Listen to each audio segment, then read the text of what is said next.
Mr. Solomon Lalung, a former Nigerian Minister of Youth and Sports from 2015 to 2019, recounted how he refused to be treated at a Nigerian hospital because he couldn't make admission deposits while he was unconscious. The summary of his story is that he took ill on this particular day and went to the hospital. While in the doctor's office for consultation, he became unconscious and was immediately rushed to the emergency ward. But the hospital refused to treat him because he couldn't pay admission deposits. So he was abandoned for over 4 hours. Luckily for him, he regained consciousness after over 4 hours and quickly paid the deposits. After which, he became unconscious again. But because he had already paid, they started treating him. And he later recovered and spent like 3 days in the hospital. And he alleged that this hospital has his medical records. That in fact he was there 2 months prior to this incident. But because he couldn't pay admission deposits, they treated him like a stranger. And he's now questioning if some Nigerian doctors and hospitals still have any sense of humanity left in them. So this is me asking that if this could happen to a former minister of the Federal Republic of Nigeria, how much more a common man? How much more a poor Nigerian? Some people are saying that this man does not deserve any form of sympathy or empathy. That after all, when he was in position of power, what did he do to alleviate the suffering of the people? Even though he was not a health minister, but that at least what effort did he make or put any policies in place or work together with those in power to make sure that a common man does not go through this kind of a situation that he had to go through? And the questions and concerns of those people are actually very valid. But then, permit me not to focus on the person here, but rather on the story. Because if I choose to focus on the person, this video is going to be a very long one, and I don't want it to be too long. So let me focus on the story. Who is to blame here? Is it the government? Is it the hospital? Or is it the people, that is the patients? First and foremost, let me start with the government before I go to the other two. I would say that the government is to blame. A lot of you will agree with me. I say a lot of you, I'm not saying everybody, because I know that there are some people that would think that, oh, the government is not to blame, which is okay, they have their reasons. But for me, the government is to blame. Because a common Nigerian does not have access to healthcare, as in basic healthcare. In Nigeria, even the public hospitals, government hospitals, that are supposed to be for everybody are not free, neither are they cheap. I've been there.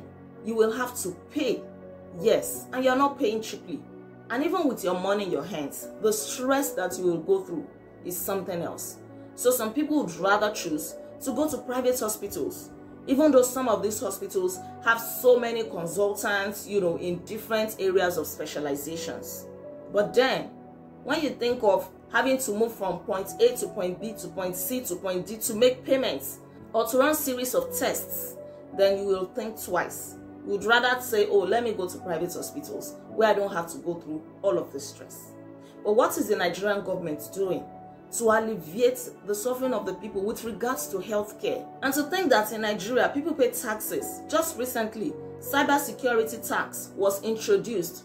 Nigerians now have to pay 0.5% of the value of every electronic transaction that they make. That means that if you make a transaction of 100,000 naira, you pay 500 naira on it. If you transfer 1 million naira, they will remove 5,000 naira for cyber security levy. This does not include other kinds of levies and taxes and charges that will be removed. But the people are not enjoying the benefits of all of this. In advanced countries, yes, they pay taxes too. Let me use America as a case study. They pay lots of taxes, but then the people get to enjoy it. Unlike in Nigeria, when you have to provide your own amenities, you make sure that you provide your own electricity, because the electricity company is not reliable. You dig your own borehole so that you can have water supply. If the road leading to your house is bad, you will have to come together with everybody living in that area to contribute money and fix the road. So in what way are the people enjoying the taxes that they are paying? Because if you want to compare it to advanced countries, in America, for example, if you have any medical emergency, you will be taken to the hospital, to the emergency unit, and then you will be treated. You will be well treated. It is only when you are well that they will give you your bill. But then they've treated you first. You are alive now. That is when they can be talking of bills. And even if the bill is something that you cannot pay immediately, you can go into a payment arrangement with them to sort it out. But in Nigeria, this is not the case. People are suffering. I know a healthcare center that does not have water supply, no borehole. They have to fetch water from somewhere else. They don't even have the capacity for basic first aid treatment. I kid you not. So it is clear that the hearts of those in Nigerian government are far away from the plight of the people. So now let's come to the hospital. Some people think that, oh, some of these hospitals are very wicked. The doctors are mean. They would not treat people. Yeah, well, maybe. While I think that they should have a sense of humanity in them, treat a dying patient, somebody who is unconscious, or, somebody who has a case of emergency. I advocate for a strong sense of humanity. But at the same time, I would like to make a case for them. Because some people are very wicked. After some people receive treatment, they will still refuse to pay. And it's not that they don't have the money. Some of them have the money, but they would rather use it for something else. They would rather play hanky-panky with the hospital and evade payments. We've seen cases like that. There was a doctor that said that he helped a woman who was in an emergency situation. And at that time, public hospitals were on strike. So in his own car, he took this woman to a private hospital, ensured that she was treated, made deposits and everything. And after this woman got well, she refused to pay. In fact, she ran away without paying a dime. The hospitals have businesses. For them to stay in business, they need money. So if they decide to treat everybody for free, how will they get money to run the hospitals? So there should kind of be a balance here. They should try to evaluate the situations. Okay, if this is a case of a serious emergency, then I think that the patients should be treated first. But then at least we cannot be too hard on them. Because like I said, some people are wicked.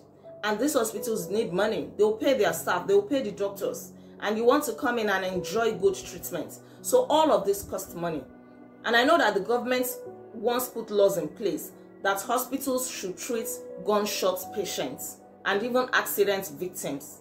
But some hospitals still don't treat them without first receiving payment or a part of the payment. Just because after all these people receive treatment, excuses will start. And some of them will even eventually run away. So I think that there should be a kind of balance. Let them show some sense of humanity. But at the same time, you can't be too hard on them. They need money to run their businesses. So I think I've explained the other two, the hospitals and the patients. In the case of Mr. Solomon Lalung, he was actually unconscious. So in that case, I would have expected the hospital to treat him because he was unconscious. Treat him first. Let him get well. And more so because you have his medical records. He's not a total stranger that just came in. And I think this is a lesson for all of us. You should let at least one person have access to your accounts, know your ATM PIN, know the password to your electronic banking in a case of an emergency like this. Because thank God he later regained consciousness to make that deposit. What if he didn't? It will be a different story by now. So even if you are not married, you don't have any children, there should be at least one person that you trust in this world that can have access and make payments for you if you have money in your account. And I'm thinking why the hospital did not reach out to his next of kin. Because when you register at a hospital, you're going to fill forms, right? And on that form, there should be information about your next of kin. Why did they not call the next of kin? Why did he have to be abandoned for over 4 hours and left untreated? And another lesson I'm picking from this is that when you go to your hospital, tell them to write it boldly on your file or take a note of it on your details that is on the system. It should be bold. The name of your next of kin and the person's contact details for situations like this. I think I'm going to do that as well.